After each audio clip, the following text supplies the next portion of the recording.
Hi friends, అందరికీ నమస్తే. ఇప్పుడు 1 కేజీ చికెన్‌తో అయితే చికెన్ పికిల్ చేస్తున్నా.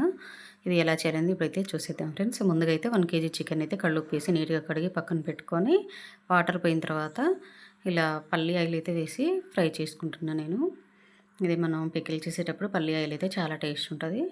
ఇంకా ఇలా అయితే ఫ్రై అయిన తర్వాత తీసి పక్కన పెట్టుకోవాలి. ఇంకా ఎన్ని కేజీలైనా కూడా ఇలాగే ఫ్రై చేసుకోవాలి. బాగా ఎక్కువ చేస్తే కూడా అంత బాగుండదనమాట. ఇలా తీసుకోవాలి.